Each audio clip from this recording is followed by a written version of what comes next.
Ladies and gentlemen, let me take you back to the opening bell of a night that changed everything.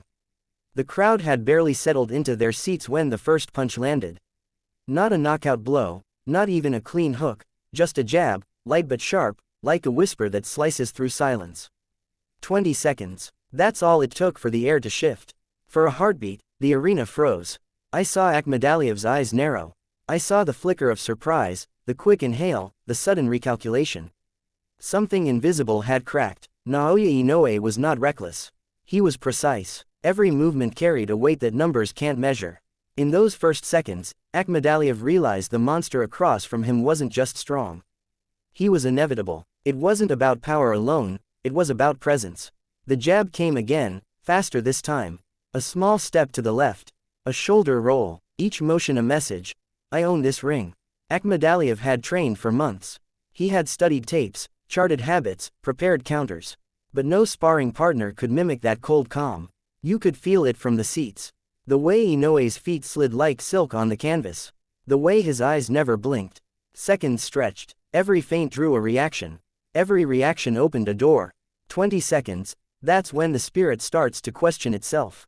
Not when the body fails, but when the mind wavers. Akhmadaliev's guard stayed high, but his breath told another story.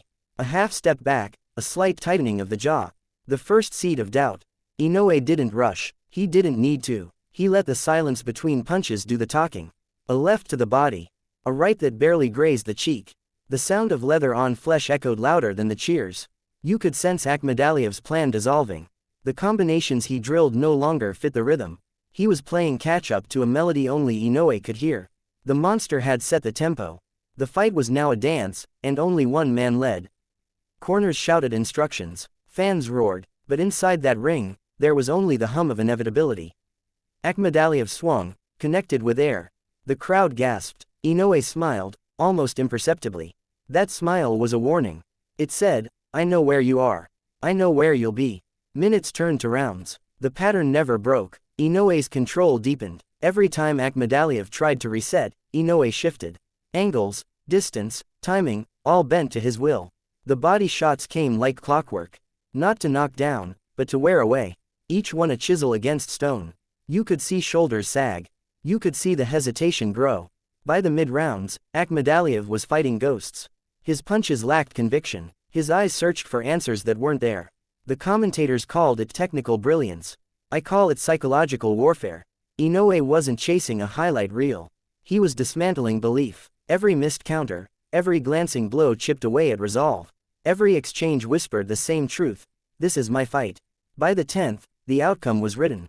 Not in knockdowns, but in posture. Akhmadaliev stood, but the spirit that entered the ring was gone. When the final bell rang, the crowd already knew. The decision was a formality. Look back at the footage. Pause it at the 20-second mark.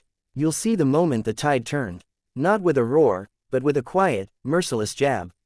A statement of dominance that words can't capture. That is Naoya Inoue. That is the monster. He doesn't just beat opponents. He breaks the will to fight. And on that night, in those first fleeting moments, the fight ended long before the last round.